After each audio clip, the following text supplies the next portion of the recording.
Good morning student.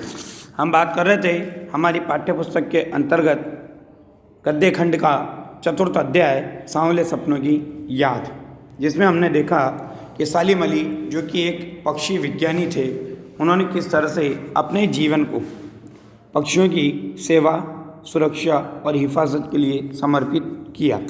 उनके मृत्यु के घटनाक्रम से इस पाठ का प्रारंभ किया गया और उनके अंतिम संस्कार के समय कितने लोग उपस्थित थे उसका विवरण भी बताया गया। अब आगे देखिए, मुझे नहीं लगता कोई सोए हुए पक्षी को जगाना चाहेगा। यहाँ सोया हुआ पक्षी कहा गया है सालिम अली को। वर्षों पूर्व खुद सालिम अली ने कहा था कि लोग पक्षियों को आदमी की नज़र से देखना चाहते हैं। पक्षियों को आदमी की नज़र से देखने का मतलब है कि अपने स्वार्थ की पूर्ति करने की नज़र से देखना, मतलब उनकी सुंदरता या उनकी जो प्रकृति ने रचना की है वो कितनी सुंदर है, वो प्रकृति में किस तरह का आनंद या संगीत उत्पन्न करते हैं, वो नज़र कोई नहीं रखता, बल्कि कि इनसे हमारा क्या फ़ायदा हो सकता है, वो स्वार्थ की नज़र उन पक्षियों के प्रति रखता है। इसलिए लेखक कहते हैं कि ये उनकी भूल है।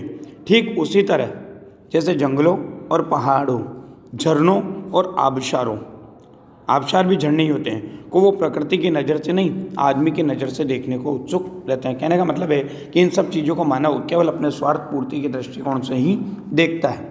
भला कोई आदमी अपने कानों से पक्षियों की आवाज़ का मधुर संगीत सुनकर अपने भीतर रोमांच का सोता फूटता महसूस कर सकता है। कहने का मतलब है यहाँ पर कि सालिम अली ने जिस तरह पक्षियों की मधुर संगीत सुनकर के अपने भीतर रोमांच का स्रोत महसूस किया था, वैसा आज का कोई भी आदमी नहीं कर सकता है। एहसास की ऐसी एक उबड़ खाबड़ ज़मीन पर जन्मे मिथक का नाम है सालिम अली।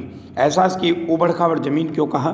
क्योंकि कभी अच्छे अनुभव और कभी बुरे अनुभव, एहसास यानी अनुभूत किया, और पक्षियों के जीवन को लेकर के जो उन्होंने शोध किया, जो कार्य किए, उसमें ऐसे न जाने कितने अच्छे और बुरे अनुभव उनको मिले। और उन अनुभवों को जब वो प्रकट करते हैं तो लोगों को लगता है कि वो कौन है, वो एक मिथक है।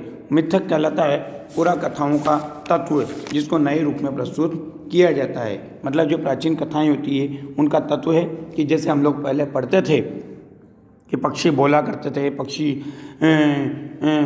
इधर से उधर जाते थे, पत्र का ले जाना या और बहुत सारी गतिविधियां जो हमें एक कल्पना लगती है, आज वो सब गतिविधियां सालिम अली प्रकट करते हुए दिखाई देते हैं अपने रहस्यों के माध्यम से, अपनी खोज के माध्यम से। इसलिए उनको प्रकृति की दुनिया में एक मिथक भी माना गया है। एहसास की उबड़ खाबड़ ज़मीन का एक मिथक माना गया है। अब यहाँ पर सालिम अली के मृत्यु के बाद भी लेखक को कैसा लगता है कि जैसे आज भी वृंदावन मथुरा श्री कृष्ण के जादू से खाली नहीं हुआ, और आज भी जब हम वहाँ जाते हैं तो ऐसा लगता है कि श्री कृष्ण कहीं से भी आ जाएंगे, तो वैसे ही सालिम अली का भी ऐसा लगता है कि वो मरे नहीं हैं, वो अभी कहीं पक्षियों की खोज में गए हैं और लौट करके वापस आएंगे। उसी बात को स्पष्ट करते हुए लेखक कह रहा है कि पता नहीं इतिहास में कब कृष्ण ने वृंदावन में रासलीला रची थी और शौक गोपियों को यानी चंचल गोपियों को अपनी शरारतों का निशाना बनाया था। कब माखन भरे भांडे फोड़े थे और दूध छाली अर्थात छाछ से अपने मुंह भरे थे। कब वाटिका में छोटे छोटे किंतु घने पेड़ों की छाह में विश्राम किया था। कब दिल की धड़कनों को एकदम से तेज करने वाले अंदाज में बंसी बजाई थी। और पता नहीं कब वृंदावन की पूरी दुनिया संगीतमय हो गई थी। पता नहीं यह सब कब हुआ था। क्यों? लेखक को इसकी जानकारी नहीं है कि यह कितने वर्षों पूर्व की बात है। लेकिन कोई आज भी वृंदावन जाए तो नदी का सांवला पानी, यमुना नदी का जो सांवला पानी है, उसे पूरे घटनाक्रम की याद दिला देगा। हर सुबह सूरज निकलने से पहले जब पतली गलियों से उत्साह भरी भीड़ नदी की ओर बढ़ती है तो लगता है जैसे उस भीड़ को चीरकर अचानक कोई सामने आएगा और बंसी की आवाज़ पर सब किसी के कदम थम जाएंगे। अर्थात हर कोई उस बंसी की आवाज़ को सुनेगा, उससे आकर्षित होगा, उस पर मोहित होगा और उसको सुनने के लिए वहाँ पर रुक जाएगा। हर शाम सूरज ढलने से पहले जब वाटिका का माली सैलानियों को हिदायत देगा यानी चेतावनी देगा तो लगता है जैसे बस कुछ ही क्षणों में वो कहीं से आ टपकेगा। और वो टपकने वाला कौन होगा? श्री कृष्ण। और संगीत का जादू वाटिका के भरे पूरे माहौल पर छा जाएगा। वृंदावन कभी कृष्ण की बांसुरी के जादू से खाली हुआ है क्या? कहने का मतलब है कि जिस प्रकार से वृंदावन कृष्ण की बांसुरी के जादू से आज भी खाली नहीं हुआ, उसी प्रकार से पक्षियों की दुनिया सालिम अली से खाली नहीं हुई। मिथकों की इस दुनिया में इस सवाल का जवाब तलाश करने से पहले एक नज़र डालनी पड़ेगी सालिम अली के व्यक्तित्व पर। अब यहाँ पर सालिम अली का शारीरिक व्यक्तित्व का चित्रण किया गया है कि कमज़ोर काया वाले यानी कमज़ोर शरीर वाले उस व्यक्ति पर डाली जाए जिसे हम सालिम अली के नाम से जानते हैं। उम्र को शती तक पहुंचने में थोड़े ही दिन तो बच रहे थे। संभव है लंबी यात्राओं की थकान ने उनके शरीर को कमज़ोर कर दिया हो। लेखक को ऐसा लग रहा है कि मानो वो पक्षियों की खोज में जो लंबी लंबी यात्राएं करते थे उनकी थकान ने क्या किया है, सालिम अली को कमज़ोर कर दिया है और कैंसर जैसी जानलेवा बीमारी उनकी मौत का कारण बनी हो। लेकिन अंतिम समय तक मौत उनकी आंखों से वो रोशनी छीनने में सफल नहीं हुई जो पक्षियों की तलाश और उनकी हिफाजत के प्रति समर्पित थी। सालिम अली की आंखों पर चढ़ी दूरबीन उनकी मौत के बाद ही तो उतरी थी। उन जैसा बर्ड वाचर शायद ही कोई हुआ हो, मतलब उन जैसा पक्षी विज्ञानी आज तक कोई भी नहीं हुआ। लेकिन एकांत क्षणों में सालिम अली बिना दूरबीन भी देखे गए हैं। दूर क्षितिज तक फैली जमीन पर और झुके हुए आसमान को छूने वाली उनकी नज़रों में कुछ वैसा ही जादू था जो प्रकृति को अपने घेरे में बांध लेता है। सालिम अली उन लोगों में थे जो प्रकृति के प्रभाव में आने की बजाय प्रकृति को अपने प्रभाव में लाने के कायल होते हैं। मतलब प्रकृति के प्रभाव में नहीं आते थे बल्कि प्रकृति को अपने प्रभाव में लाते थे, अर्थात प्रकृति के रहस्यों से पर्दा उठा दिया करते थे। उनके लिए प्रकृति में हर तरफ एक हंसती खेलती रहस्य भरी दुनिया पसरी थी। यह दुनिया उन्होंने बड़ी मेहनत से अपने लिए ही गढ़ी थी। मतलब ये रहस्यात्मक दुनिया थी और इन रहस्यों से पर्दा उठाने का प्रयास उनका स्वयं का था। इसके गढ़ने में उनकी जीवन साथी तहमीना ने काफ़ी मदद पहुंचाई थी। तहमीना स्कूल के दिनों में उनकी सहपाठी भी रही थी, अर्थात क्लासमेट भी रही थी, जो बाद में इनकी पत्नी बनी। अपने लंबे रोमांचकारी जीवन में ढेर सारे अनुभवों के मालिक सालिम अली एक दिन केरल की साइलेंट वैली को रेगिस्तानी हवा के झोंकों से बचाने का अनुरोध लेकर चौधरी चरण सिंह से मिले। वे प्रधानमंत्री थे। चौधरी साहब गांव की मिट्टी पर पड़ने वाली पानी की पहली बूंद का असर जानने वाले नेता थे। पर्यावरण के संभावित खतरों का जो चित्र सालिम अली ने उनके सामने रखा उसने उनकी आंखें नम कर दी। तो देखिए कौन सा चित्र उन्होंने चौधरी चरण सिंह के सामने रखा होगा कि रेगिस्तानी हवा जब चलेगी तो वहाँ की धूल मिट्टी भी वहाँ से पेड़ों की तरफ आएगी और वहाँ की उष्ण हवा पेड़ पौधों को सुखा देगी, वनस्पतियों को बंजर कर देगी, धरती रेगिस्तानी हो जाएगी, मौसम बदल जाएगा, बारिश नहीं होगी। इस प्रकार से क्या होगी, केरल की साइलेंट वैली नष्ट हो जाएगी। इन तमाम खतरों को सुन करके चौधरी चरण सिंह की आंखों से आंसू आ गए। आज सालिम अली नहीं हैं, चौधरी साहब भी नहीं हैं। कौन बचा है जो अब सौंधी माटी पर यानी खुशबू से युक्त मिट्टी पर उगी फसलों के बीच एक नए भारत की नींव रखने का संकल्प लेगा।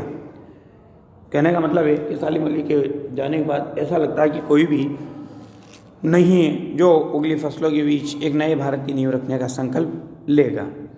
कौन बचा है जो अब हिमालय और लद्दाख की बर्फीली ज़मीनों पर जीने वाले पक्षियों की वकालत करेगा।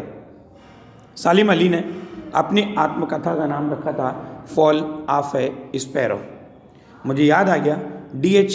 लॉरेंस की मौत के बाद लोगों ने उनकी पत्नी फ्रीडा लॉरेंस से अनुरोध किया कि वो अपने पति के बारे में कुछ लिखे, परंतु वो लिखना नहीं चाहती थी क्योंकि वो ये मानती थी कि लॉरेंस क्या थे, एक प्रकृति प्रेमी थे और अंग्रेजी के अच्छे उपन्यासकार, कवि तथा प्रकृति प्रेमी थे। वह स्वभाव से खुले तथा सीधे सरल इंसान थे तथा वो प्रकृति के साथ साथ उन्हें पक्षियों से भी अत्यधिक प्रेम था।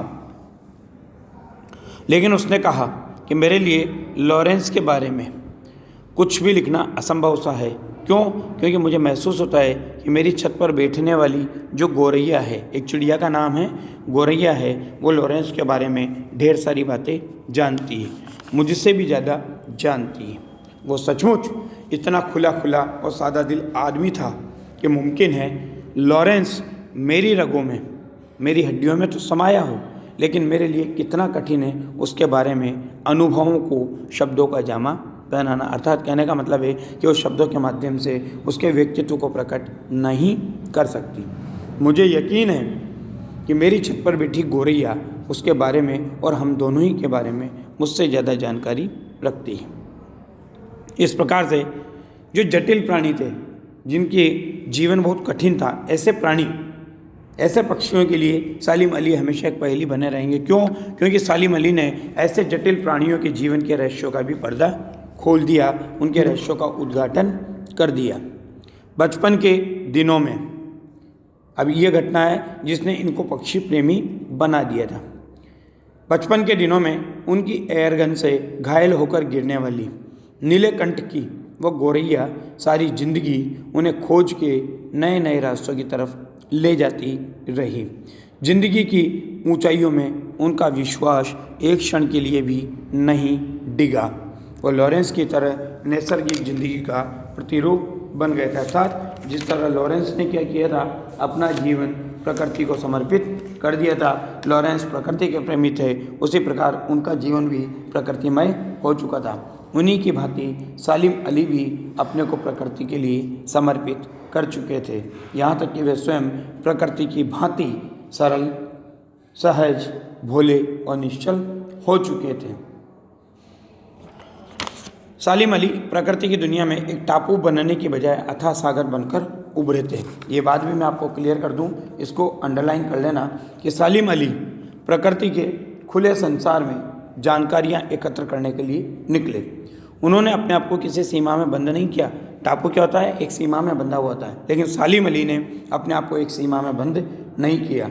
वे एक टापू की तरह किसी स्थान या पशु पक्षी विशेष से नहीं बंध गए। उन्होंने अथाह सागर की तरह प्रकृति में जो जो अनुभव आए उन्हें संजोया, और इस प्रकार से हम देखते हैं कि उनका कार्य क्षेत्र सागर की तरह विशाल और गहरा था। जो लोग उनके भ्रमणशील स्वभाव और उनकी यायावरी से परिचित हैं, उन्हें महसूस होता है कि वो आज भी पक्षियों के सुराग में ही निकले हैं और बस अभी गले में लंबी दूरबीन लटकाए अपने खोजपूर्ण नतीजों के साथ लौट आएंगे। ऐसा सालिम अली के बारे में कहा गया, क्योंकि ऐसा लगता है कि सालिम अली की मृत्यु नहीं हुई है, बल्कि वो आज भी पक्षियों की खोज में ही निकले हैं। जब तक वो नहीं लौटते, क्या उन्हें गया हुआ मान लिया जाए? आखिर में लेखक कहता है कि मेरी आंखें नम है, और वो ये कहना चाहते हैं कि सालिम अली तुम लौटोगे ना। इस प्रकार से लेखक को आज भी लगता है कि सालिम अली लौट करके आएंगे। धन्यवाद।